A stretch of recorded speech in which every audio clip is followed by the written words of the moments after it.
नमस्कार, मेरा नाम डॉक्टर अनुज चावला है। मैं एक फुट एंड एंकल सर्जन हूँ। आज हम बात करेंगे एक बहुत ही कॉमन चीज़ जो हम देखते हैं जो होता है एंकल फ्रैक्चर्स।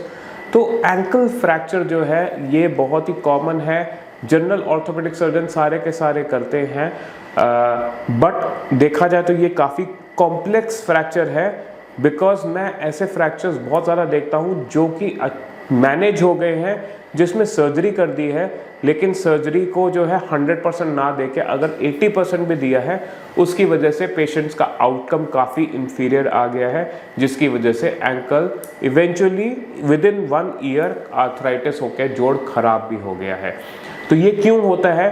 क्योंकि most of the times orthopaedic surgeons या जनरल ऑर्थोपेडिक सर्जन्स क्या करते हैं, जब एंकल फ्रैक्चर देखते हैं तो उसमें वो यही सोचते हैं कि ये अगर हड्डी है तो इसमें एक इधर की हड्डी है जिसको मीडियल मेलिस कहा जाता है और इधर की है जिसको लैटरल मेलिस कहा जाता है। इन दोनों को फिक्स कर दिया और इन दोनों जोड़ों के बीच में एक स्क्रू डाल दिया जिसको हम सिंडेस्मोटिक फिक्सेशन करते हैं, और वो स्क्रू 1.5 महीने के बाद निकाल देते हैं। और ये एक ब्लैंकेट ट्रीटमेंट हर फ्रैक्चर में करा जाता है। तो ये गलत है और इसी की वजह से जो है आउटकम इन्फीरियर आता है। और वो आउटकम इन्फीरियर जो आता है वो पेशेंट, जाहिर सी बात है, वो अपने प्रीवियस ऑर्थोपेडिक सर्जन के पास 1 या 2 बार ही जाता है, बट उसके बाद वो मेरे पास आता है। इसलिए मैं ये सारे के सारे कॉम्प्लिकेशंस जो है ऐसे इनके साथ बहुत ज़्यादा डील करता हूँ। अनफॉर्चुनेटली जब एक बारी सर्जरी हो जाती है, 1 साल हो जाता है, बहुत पेशेंट्स होते हैं जिनका एंकल आर्थराइटिस हो चुका होता है और फिर उसमें सिर्फ एक ही ट्रीटमेंट बचता है जिसको हम कहते हैं एंकल फ्यूजन। तो क्या इसमें डिफरेंट है? इसमें डिफरेंस ये है कि हम कभी भी एंकल को एक रिंग की तरह हमारे को सोचना चाहिए। जो एंकल टूटती है हड्डी, तो वो अंदर से, आगे से, साइड से और पीछे से भी टूटती है। तो when we talk about fracture, development of the fracture, it's kind of a 360 degree involvement of the ankle joint या एंकल मोटिस। तो जब हम सर्जरी भी करेंगे तो हमारे को सर्जरी भी 360 डिग्री सर्जरी करनी है, यानी कि 360 डिग्री रिपेयर करना है।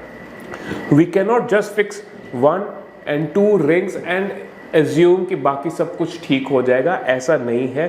तो जहाँ जहाँ पे भी फ्रैक्चर हुआ है उस जगह को हमें फिक्स करना चाहिए।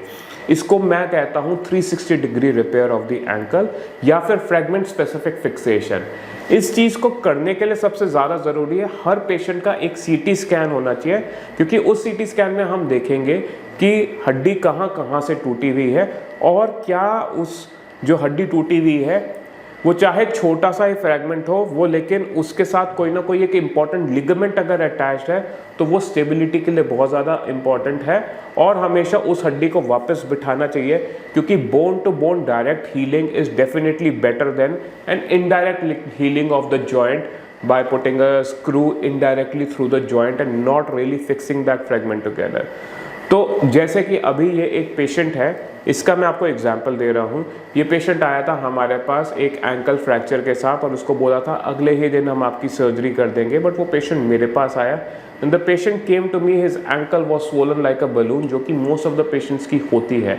वो बिल्कुल सूजा हुआ था। अगर ऐसे में हम सर्जरी करेंगे तो फिर हमारे को चांसेस है कि इन्फेक्शन ज़्यादा होगा, रिकवरी में डिले होगी और रिस्क ऑफ वुंड एडहेसेंस होता है।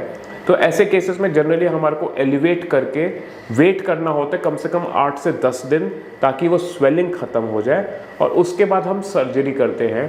और जैसे कि आप सीटी स्कैन में देख सकते हैं, इस पेशेंट का फ्रैक्चर सिर्फ मीडियल मेलिस और लैटरल मेलिस ही नहीं है, बल्कि मीडियल मेलिस भी 2 जगह से टूटा था, जो कि एक तो पोस्टीरियर साइड से और एक आगे इधर से, और साथ ही साथ बैक ऑफ दी एंकल जो कि पोस्टीरियर मेलिस है वो भी टूटा हुआ है और बिखरा हुआ है।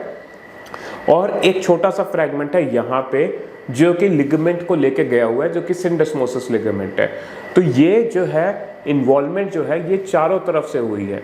तो हम जब इसको ऑपरेट भी करते हैं तो हम चारों तरफ से करते हैं। तो इसमें सिर्फ हम बाहर और अंदर प्लेट स्क्रू नहीं लगाते, हम आगे और पीछे भी लगाते हैं। तो स्टार्ट हम हमेशा पीछे से करते हैं। पीछे में जो पोस्टीरियर मेलिस है हम उसको फिक्स करते हैं with the help of plate and screw. फिर उसके बाद ये लैटरल मेलिस को फिक्स करते हैं, मीडियल मेलिस को फिक्स करते हैं और आगे की तरफ यहाँ पर जो स्क्रू जो फ्रैगमेंट जो है वो जनरली एक फ्रैगमेंट इतना बड़ा हड्डी नहीं टूटी होती है, इट्स मोस्टली ए सिंडेस्मोसिस अवर्जन। तो हम उसको भी वापस सिंडेस्मोसिस को रिपेयर करने के लिए हम यहाँ पे सूचर एंकर लगाते हैं। और जब ये रिपेयर हो जाता है फिर हम देखते हैं कि अगर ये जो इन दोनों के बीच का जॉइंट है जिसको हम सिंडेस्मोसिस कहते हैं, टिबिया और फिबुला के बीच का, अगर वो भी खराब है, वो भी इंजर्ड है, तो उसके बीच में से हम एक फ्लेक्सिबल रोप डाल देते हैं जो कि है टाइट रोप। टाइट रोप डेफिनेटली ज़्यादा एक्सपेंसिव है, तो अगर आप टाइट रोप अगर पेशेंट के अफोर्डेबिलिटी का इशू है तो उसके बदले हम स्क्रू भी डाल सकते हैं।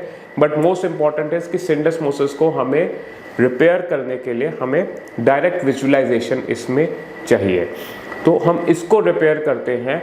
और जैसे कि आप एक्सरेज में देख सकते हैं कि इस पेशेंट में बहुत जगह पे प्लेट और स्क्रूज है, but at the same time आप ये देखिए कि with in a period of 1 month patient जो है वो हमारा, क्योंकि फिक्सेशन स्टेबल है, तो पेशेंट की एंकल की मूवमेंट अच्छी हो रही है, पेशेंट एक बूट के साथ चल पा रहा है, and within a span of 2 to 3 months he'll be able to do most of this activities. So despite having a very significant ankle fracture, अगर हम उसको 360 डिग्री रिपेयर करेंगे तो उसका आउटकम जो है वो बेस्ट पॉसिबल आ सकता है, जिससे पेशेंट अर्लीस्ट रिटर्न और best return to his pre injury activities रह सकता है। Thank you very much.